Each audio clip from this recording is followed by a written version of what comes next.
Magandang gabi ulit sa inyo lahat. Nais po namin kayong handugan ng isang original na komposisyon ng Pusoy. Ang kwento po nito ay isang estudyante na namamangha sa kanyang guro. Ang pamagat po ay Ang Bintana ni Bebe.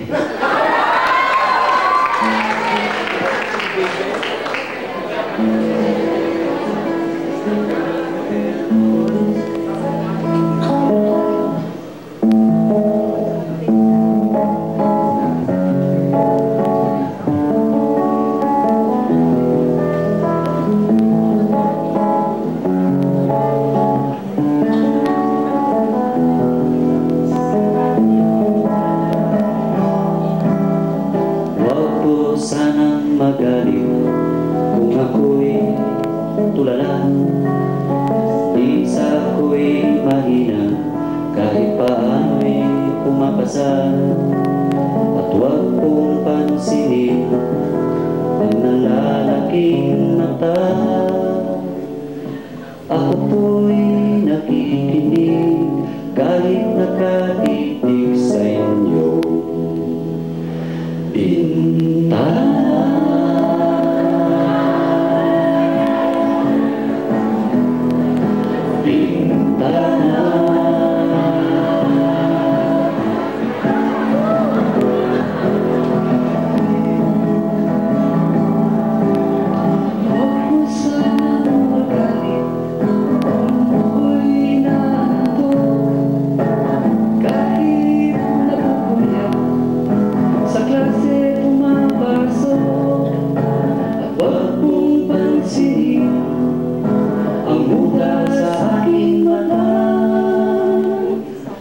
Kapag ako'y naisip, pati pa rin sa panaginip, ako po'y nakikinig kahit nakatitig sa inyong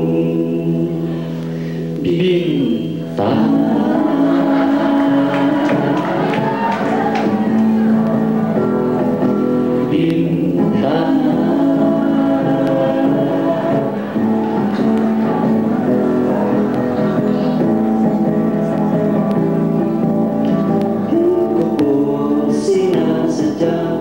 Kayo ay malinis kapag ako'y nag-iisip sa bintana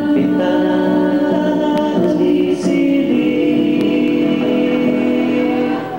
Huwag mo na akong tanungin, baka ako'y walang sagutin.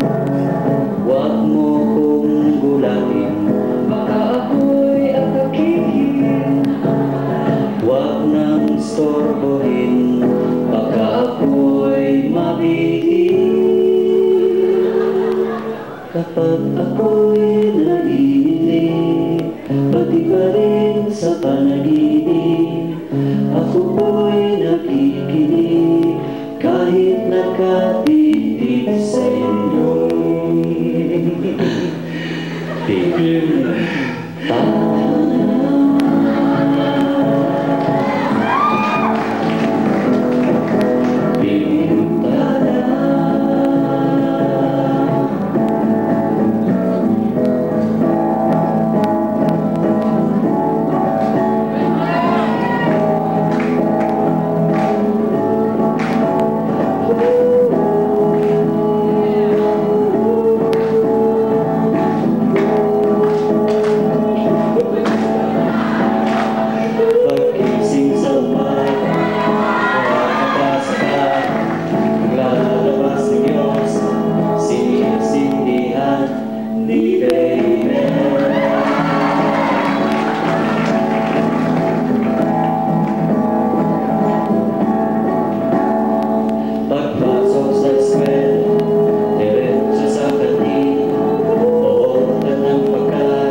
si baby.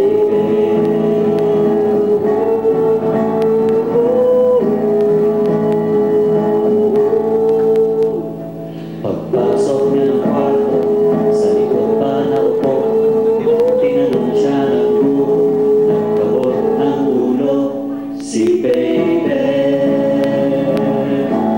Ang bobo ni baby. Pagkatapos ng eskwela, tatambay sa labi, hihingi ng 20, pampatag sa inom ni baby. Lasinggero si baby, lasinggero si baby. Walang pakialam, walang pakialam, walang pakialam si baby. Walang pakialam, walang pakialam, walang pakialam si baby.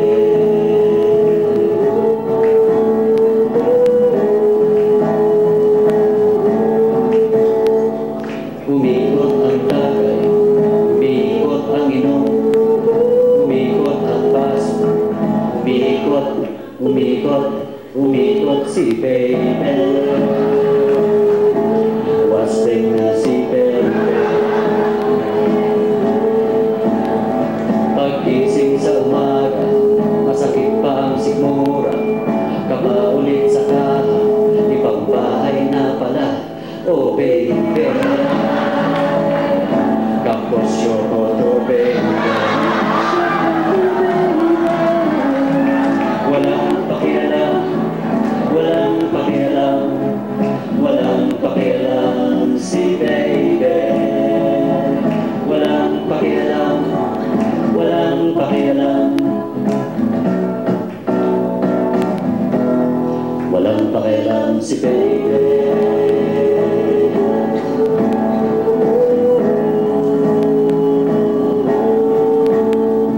Ang buhay ni baby ay maintindihan at ang di natin alam, tayo pala si baby.